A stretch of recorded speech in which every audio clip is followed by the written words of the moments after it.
Welcome back. मौलाना साहब, आप वज़ीर कानून हैं पंजाब के, लेकिन कभी कभी हम ये भी देखते हैं शायद आप कानून से बालातर हैं। पंजाब के वज़ीर आला ने एक पॉलिसी बनाई तजावज़ात के बारे में, प्लाजे गिराने शुरू किए, लेकिन जब आपका प्लाजे की बारी आई तो वो पॉलिसी तब्दील हो गई, आपका प्लाजा उधर ही। नो बिल्कुल नहीं। यानी लोगों के प्लाजों की तो पैमाइश हुई होगी ना, यानी चारों तरफ से, उसकी 16 तरफ से पैमाइश हुई, क्योंकि इल्ज़ाम ये था कि उसमें सड़क की जगह शामिल है।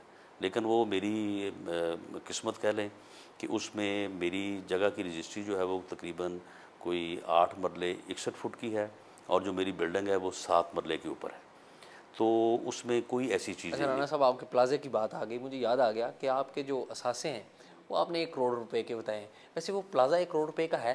सिर्फ वो नहीं प्लाजा? नहीं, वो प्लाजा जो है वो कम से कम जो है वो 3.5-4 करोड़ रुपए का वो होगा। 1 करोड़ रुपया तो नहीं, आपने लेकिन असासे मेरी बताए। मेरी मेरी कास्ट इतनी है।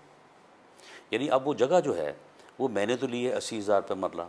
इस वक्त वो जगह जो है वो कम से कम 15-16 लाख रुपए मर रहा है।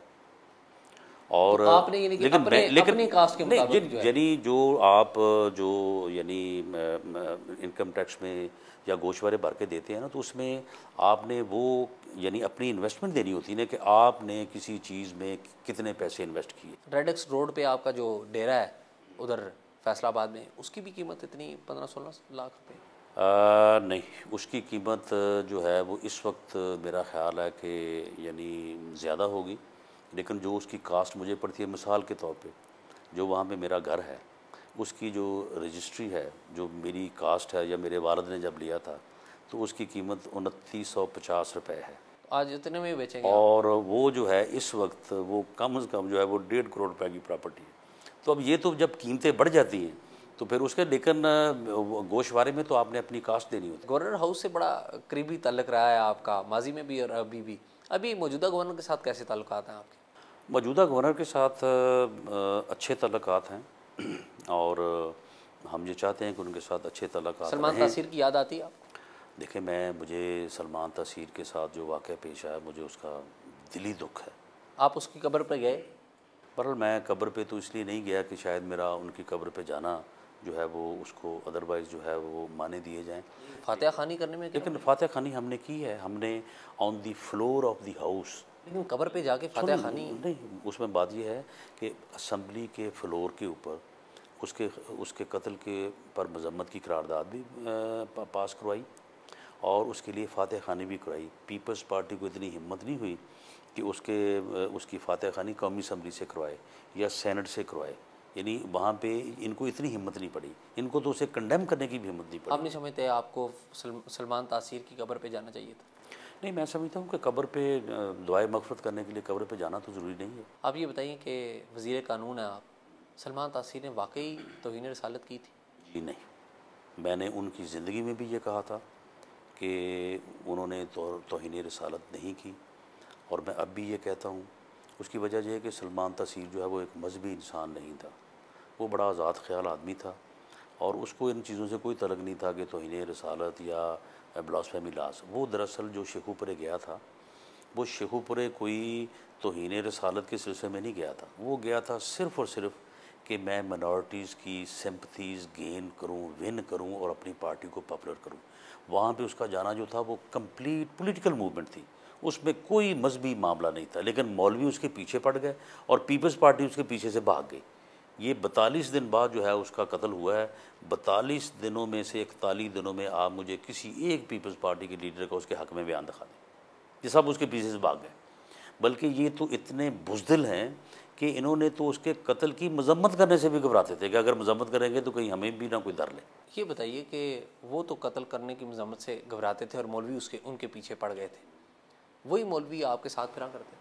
नहीं, कोई मौलवी हमारे साथ नहीं फिरता। तमाम जो कालादम तंजीमें हैं, अक्सर कालादम तंजीमें पैदा नहीं आपसे राब्ते में? जिस सब पर प्रोपेगेंडा है। अहले सुन्नत व जमात सपा साहबा देखें अहले सुन्नत वल जमात या बाकी जो देखें, अब जब साल में जब अशूरा मुहर्रम आता है तो हम तमाम मकातब फ़िक्र के उलमा के साथ मीटिंग्स करते हैं। वो एक इंतज़ामी तौर पे उन लोगों से मिलना जो है वो एक एडमिनिस्ट्रेशन की मजबूरी है।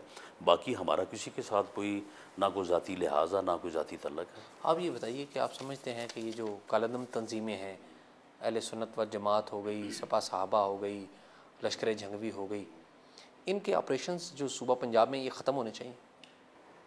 ख़त्म होने नहीं चाहिए, बल्कि हम तो उनके ऑपरेशंस हमने तो ख़त्म किए हुए हैं। हमें कोई उनके मतलब जो उनकी एक्टिविटीज़ की कोई इतला मिले तो हम फौरी तौर पे एक्शन लेते हैं।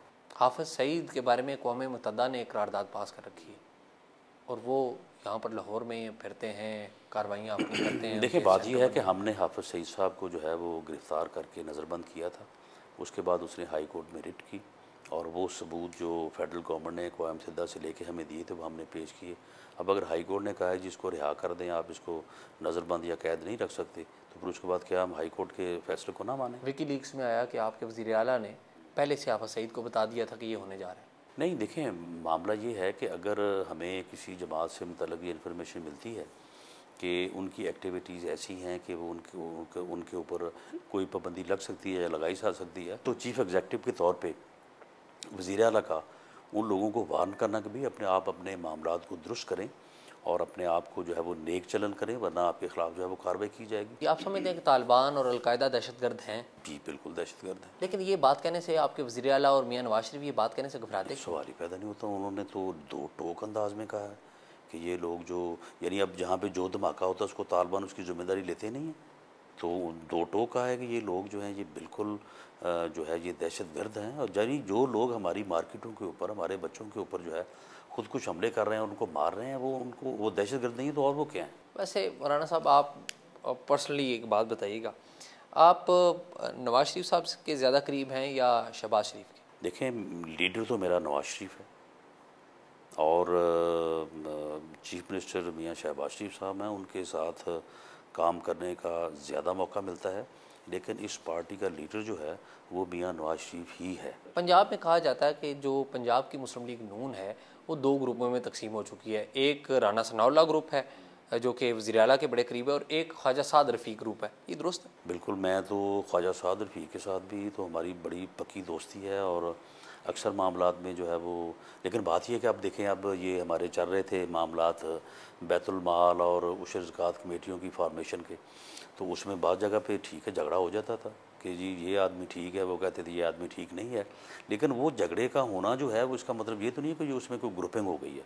ग्रुपिंग शोपिंग वाली कोई बात नहीं है, लेकिन बाद चीज़ों पे मिसाल के तौर पे ये तंजीम का मामला है। तंजीम के मामले में ख्वाजा साद रफ़ीक का एक अपना मौक़िफ़ था, मेरा एक अपना मौक़िफ़ था।